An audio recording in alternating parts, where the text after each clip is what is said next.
My name is Helen Anderson, and I grew up in what I thought was the ideal American family.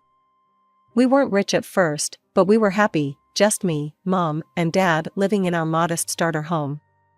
My father, James Anderson, was the hardest working man I've ever known. He built his transportation company from the ground up, starting with just 2 trucks and gradually expanding into a successful business. I remember how he'd sometimes come home covered in grease because he insisted on maintaining the trucks himself in the early days. Mom, Sarah is her name, though I can barely bring myself to call her that anymore, worked as a restaurant manager back then. She was actually good at her job, though she'd constantly complain about it. One day, James, she'd say during dinner, pushing food around her plate, "I want to be a proper housewife. All these late nights are killing me."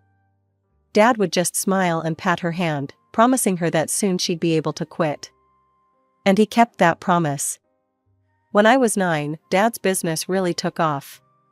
He landed several major contracts, and suddenly we were moving into this beautiful 2-story house in one of the nicest neighborhoods in town. I got my own room, huge and bright, with windows looking out over our backyard. I went wild with the decoration. Pale purple walls, fairy lights everywhere, and this massive bookshelf Dad built himself. He spent an entire weekend on it, cursing under his breath when he thought I couldn't hear him, but beaming with pride when it was finally finished. Mom quit her job shortly after we moved, just like she'd always wanted. Instead of taking care of the house like she'd claimed she wanted to, she was barely ever home. It was always lunch with the girls or just a quick shopping trip or my salon appointment ran late. Dad didn't seem to mind. He was too busy with his company, though he always made time for me. Every Sunday was our day, we'd go for ice cream, and he'd listen to all my stories about school and friends as if they were the most important things in the world. The last time we had ice cream together was just before I turned 11. It was a bright spring day, and Dad was telling me about one of his drivers calling in sick. "Guess I'll have to do the run myself tomorrow," he said, finishing his cone. "Just like the old days." "Can I come with you?" I asked, excited at the prospect of a road trip with Dad. He chuckled and ruffled my hair. "Not this time, Princess. It's just a quick overnight trip. I'll be back before you know it." I remember hugging him extra tight that evening before bed. "Love you, Dad," I said, not knowing it would be the last time I'd ever say those words to him.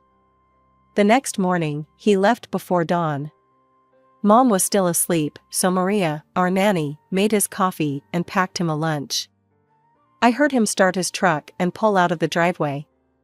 That was the last time I ever saw my father alive. The phone call came at 3:47 a.m. I know because I was awake, unable to sleep due to that strange feeling in my stomach. I heard Mom scream from her bedroom, followed by the sound of something breaking, probably her bedside lamp. The next few hours are a blur in my memory. Police officers in our living room. Maria holding me tight while Mom paced back and forth, talking on the phone. Words like massive collision and died instantly floating around me like dark butterflies. Dad's truck had collided with a semi that had jackknifed it across the highway. They said he didn't suffer, as if that was supposed to make it better somehow. But nothing made it better. Nothing could bring back my father. The funeral is mostly a haze in my mind. I remember staring at the closed casket, not really believing Dad was inside. Mom put on quite a show, wailing and practically throwing herself across the casket at one point. Looking back now, I realize how theatrical it all was, but at 11, I thought that's just how adults handled grief. It was at the funeral that I met Uncle Robert and Aunt Patricia for the first time. They looked so much like strangers, yet Uncle Robert had Dad's eyes, the same kind, crinkly corners when he tried to smile at me through his tears. "Helen," he said, kneeling down to my level. "I'm your father's brother. I'm so sorry we're meeting like this. Why haven't I met you before?" I remember asking, direct as only kids can be. A shadow crossed his face. "Your father and we had a disagreement many years ago. But none of that matters now. I had to come say goodbye to my little brother." After the funeral, Mom's grief evaporated like morning dew. Within weeks, she was meeting with Dad's lawyers, taking control of his company, and acting like she knew the first thing about running a transportation business.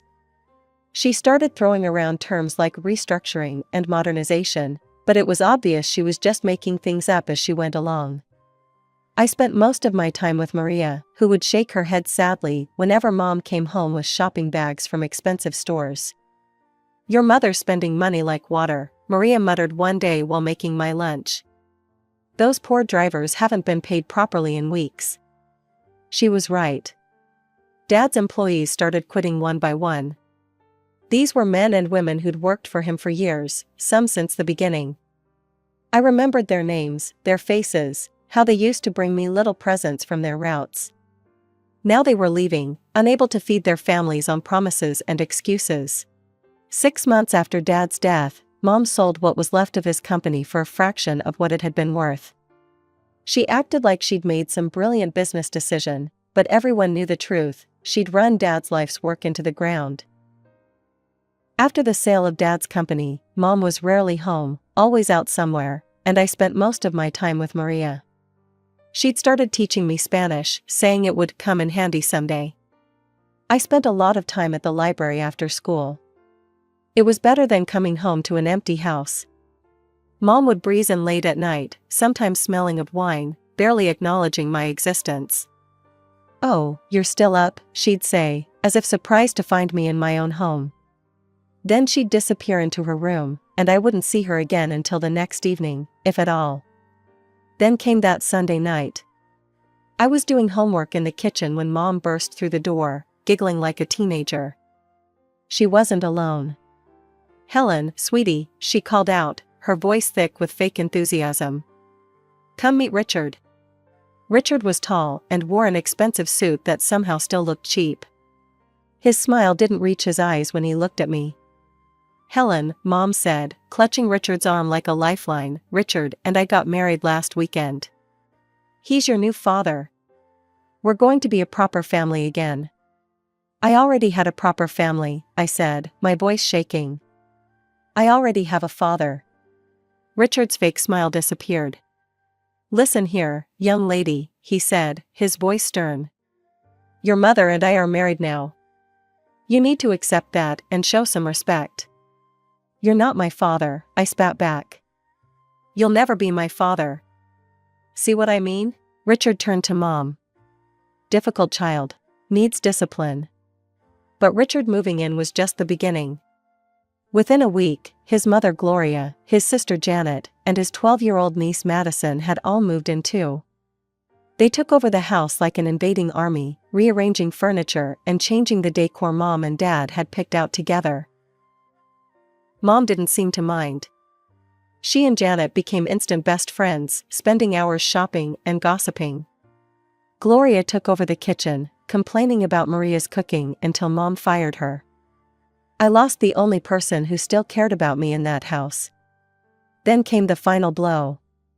I came home from school one day to find Madison in my room that Dad had built the bookshelf in, my room with the purple walls and fairy lights. "What are you doing?" I demanded. "Aunt Sarah said I could have this room," Madison smirked. "It's bigger than the guest room, and I need space for all my things." "Get out," I screamed. "This is my room." "Not anymore," she taunted, throwing my books off the shelves. "Your mom says you're moving to the small room down the hall." I lost it. I lunged at Madison, and we both went down in a tangle of arms and legs. I pulled her hair while she scratched at my face, both of us screaming. Richard and Mom ran in, pulling us apart. "Helen," Mom shrieked. "How dare you? Go to your new room right now." "No. This is my room. Dad gave it to me." Richard grabbed my arm roughly. "Your father is dead," he snarled. "This is my house now, and you'll do as you're told." They locked me in the small guest room for 2 days, only letting me out for school and bathroom breaks. My books and things were piled in boxes in the corner. Dad's bookshelf was thrown out with the trash. Through the wall, I could hear Madison playing music in my old room, and Mom laughing with Janet downstairs like nothing was wrong. A few weeks after the room incident, I was heading to the bathroom late at night when I heard voices from downstairs. I crept to the top of the stairs, staying in the shadows. "The girl is becoming more difficult every day," Richard was saying. "She's disrupting our family harmony. Have you considered finding her another home?" My heart stopped. "Another home? You mean adoption?" Mom asked, and my blood ran cold at how thoughtful she sounded. "I suppose that could work. She's still young enough." "It would be better for everyone," Janet added. "Madison's afraid of her after that attack, and honestly, she doesn't fit in here anymore." I ran back to my room, buried my face in my pillow, and told myself they couldn't mean it. Mom wouldn't give me away. She couldn't. I pushed the conversation to the back of my mind, convincing myself it was just talk. 2 months later, my 13th birthday arrived. I wasn't expecting much. My birthdays hadn't been celebrated since Dad died. But to my surprise, Uncle Robert and Aunt Patricia showed up at the door.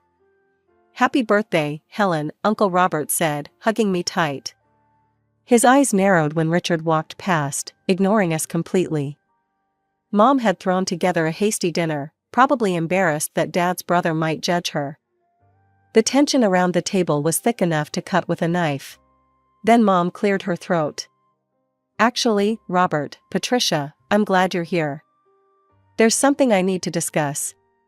Something in her tone made my stomach clench. "Helen isn't happy here," Mom continued, not looking at me. "And frankly, we're not happy either. She doesn't fit in with our new family dynamic. I've decided to put her up for adoption." The words hit me like a physical blow. The conversation I'd overheard hadn't been just talk after all. "I thought, since you and Patricia don't have children of your own," Mom continued, her voice casual as if she were discussing the weather, "you might want to take her. If not, I'll start looking for other families." The room spun. I couldn't breathe. On my birthday. She was giving me away on my birthday.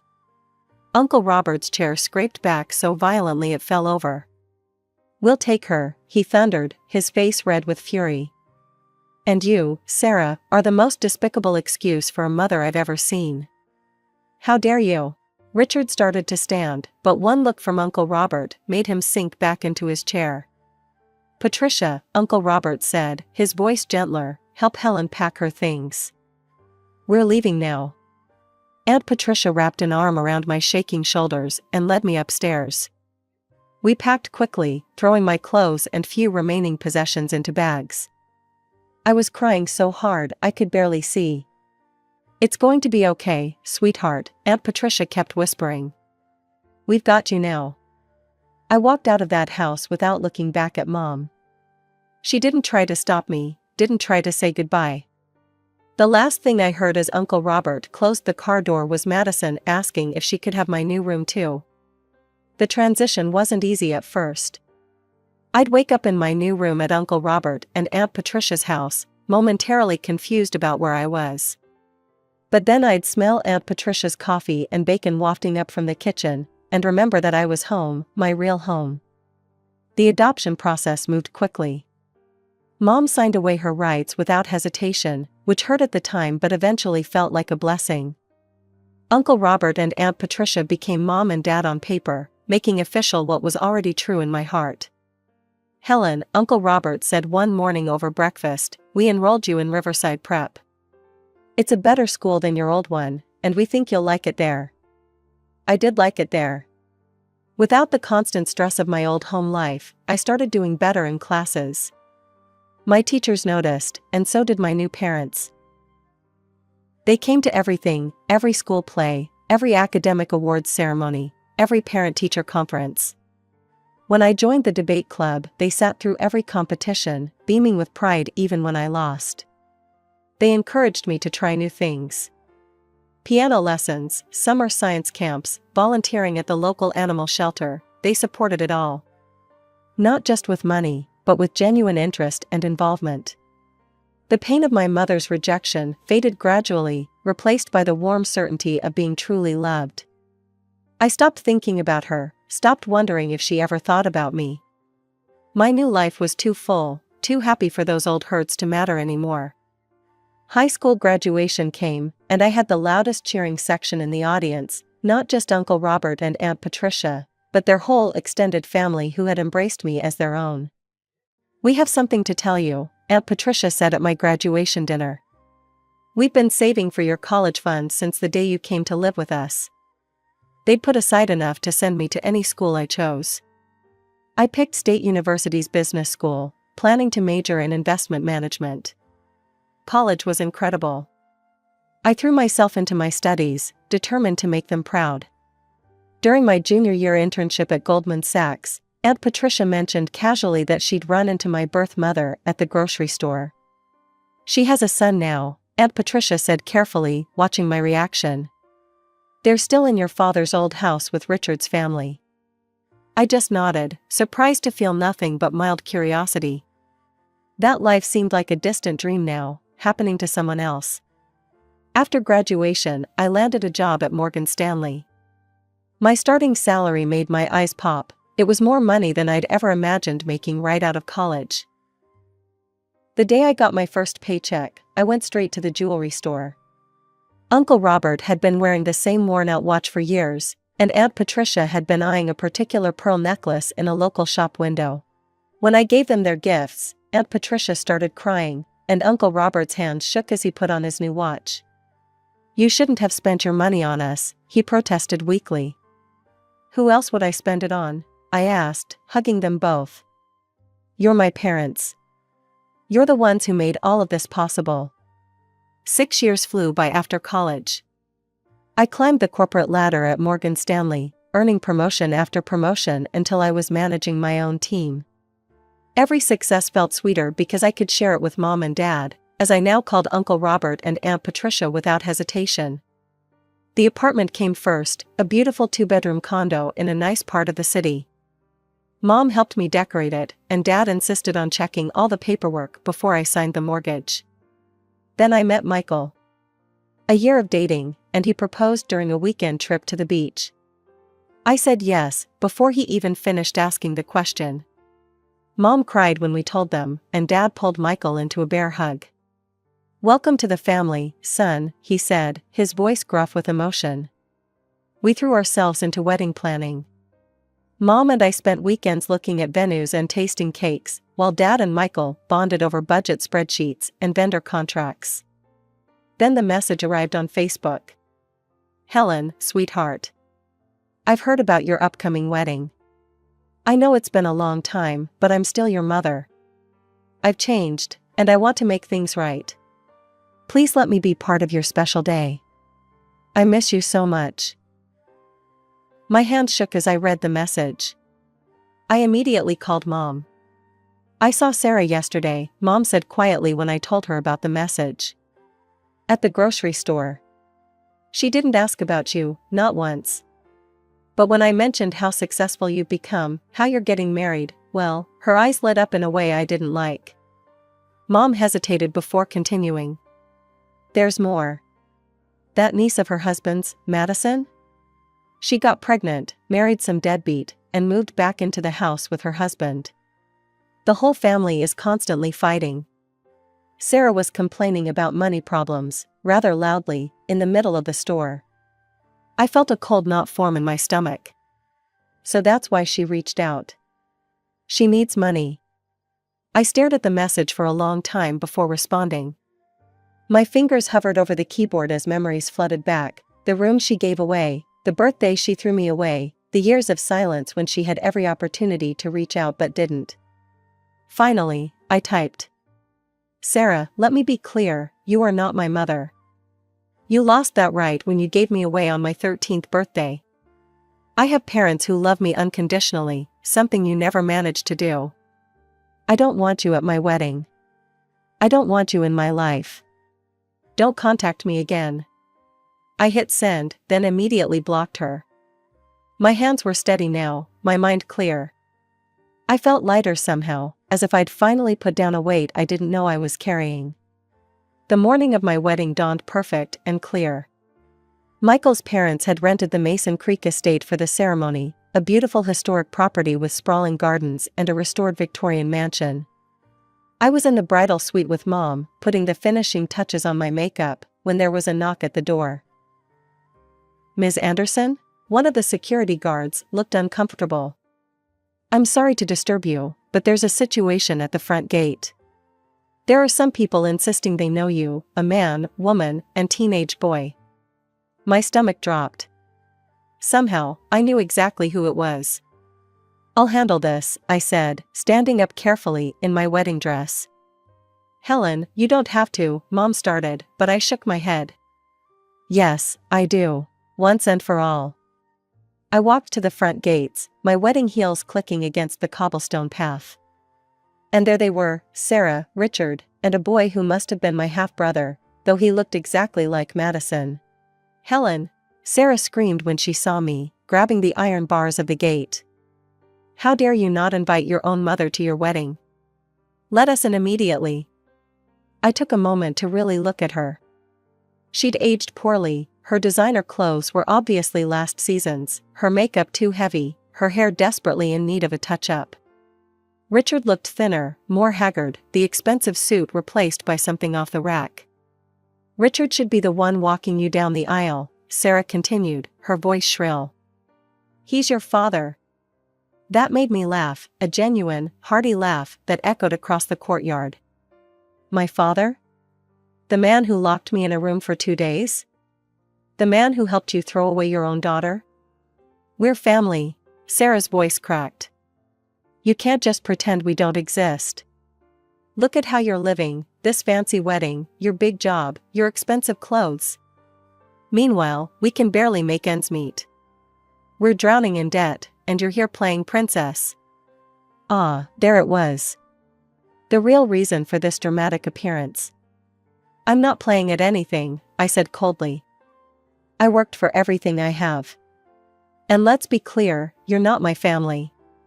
You gave up that right years ago. My parents are inside that house. They're the ones who raised me, supported me, loved me unconditionally. You need our help." Sarah was practically foaming at the mouth now. "After everything we did for you." "Everything you did for me?" I cut her off. "You mean throwing me away like garbage?